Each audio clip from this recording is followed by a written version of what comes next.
Hola, cuarto A. Esta semana lo más probable es que no pueda ir al instituto, pero nosotros vamos a ir trabajando, que hay que aprovechar el curso mientras podamos, ¿de acuerdo?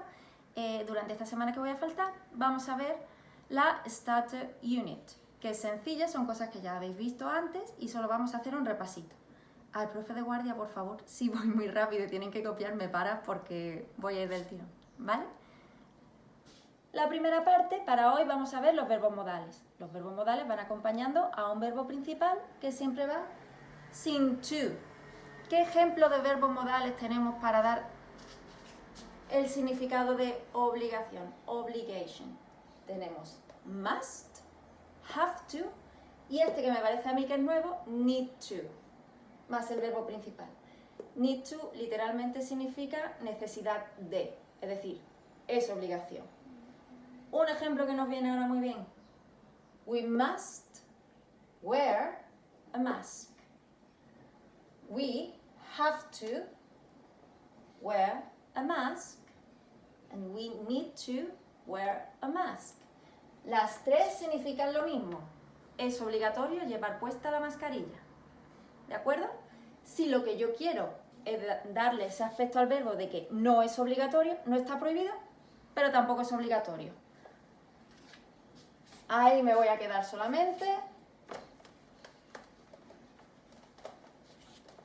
con el have to. ¿Cómo hago la negación del have to? Pues con el don't o con el doesn't. ¿Cuándo uso don't y cuándo uso doesn't? Lo sabéis. Doesn't para tercera persona singular. He, she, it. Por ejemplo, Mary doesn't have to wear a uniform. ¿Vale? Mary no tiene que llevar un uniforme. No es obligatorio. Puede hacerlo si quiere, no está prohibido, pero no lo tiene que llevar. Como Mary es lo mismo que ella, que she, pongo el doesn't. ¿Qué llega a ser otra cosa? We don't have to get up late. Nosotros no tenemos por qué levantarnos tarde. ¿De acuerdo? Los fines de semana podemos, pero no es obligatorio. ¿Vale? Bien. Yo no me paro, si quiero dar la pausa, le dais. Lo siguiente que tenéis es la prohibición. Os habréis dado cuenta que para negar la obligación no utilizo mustn't. ¿Por qué? Mustn't, prohibition. Lo he escrito mal. Bueno, prohibición, que no te van a grabarme otra vez. Para la prohibición utilizo mustn't. Más el verbo. Siempre que veáis mustn't es que está prohibido, no se puede hacer. Por ejemplo, you mustn't drive a car. Está prohibido que conduzcáis un coche porque no tenéis 18 años. ¿Cómo está prohibido? Mustn't. Repito, mustn't no es falta de obligación, es prohibición, está prohibido. Y como habíamos dicho antes, el verbo sin to y sin nada, el verbo a palo seco. Drive. You mustn't drive a car. Está prohibido que conduzcáis un coche. ¿Sí? Lo mismo, yo sigo, si queréis paráis.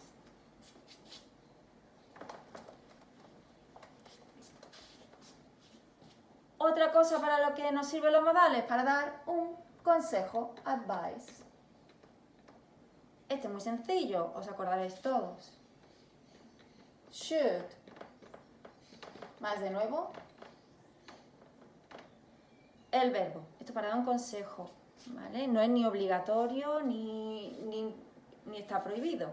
Es algo que yo creo que a ti te puede venir bien y te doy un consejo. Por ejemplo, if you are ill, si estás enfermo,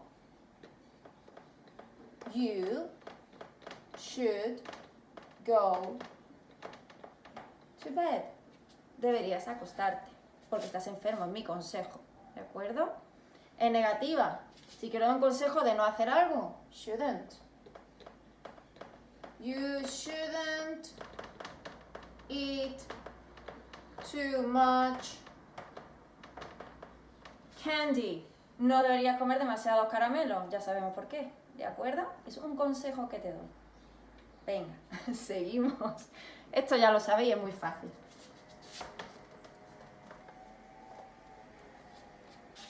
Lo siguiente, habilidad o permiso. Ability or permission. ¿Sí? Aquí viene en el libro, y también lo voy a hacer yo igual para no liarnos demasiado, diferenciado entre hacerlo en presente, en pasado y en futuro. Para presente utilizamos el de toda la vida. Can. Más el verbo. ¿De acuerdo? El pasado. Pasado es can, ya lo sabemos. Could. Más el verbo.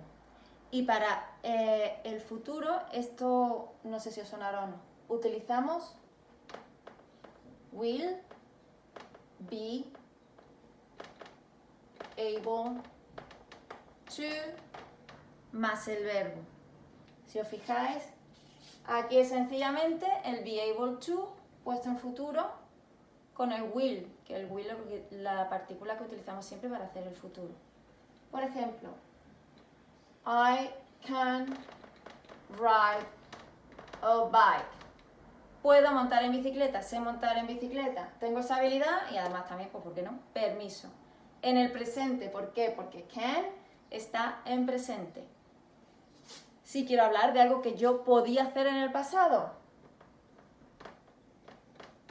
I could ride a bike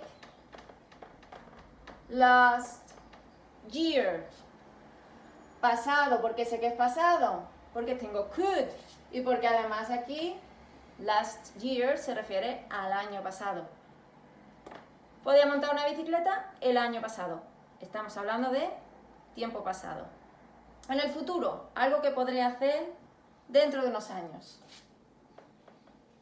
I will be able to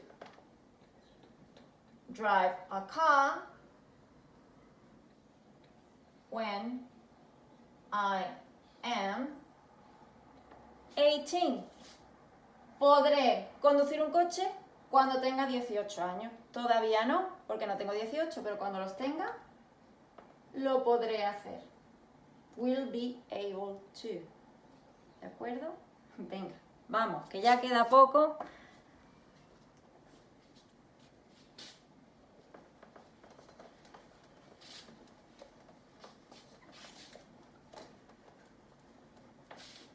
Vale, lo último que os viene ahí en el libro es be allowed to más verbo. Esto se utiliza para decir únicamente que eso, que tienes permiso. Aquí lo único que tenéis que tener cuidado es en conjugar el verbo to be. Lo demás, el allowed to, se queda siempre fijo. Allowed, terminado en ed, se queda siempre igual. Y aquí, el tiempo que yo quiera expresar que tengo permiso, lo hago con el verbo to be. Puedo hacer el que yo quiera. Si es presente,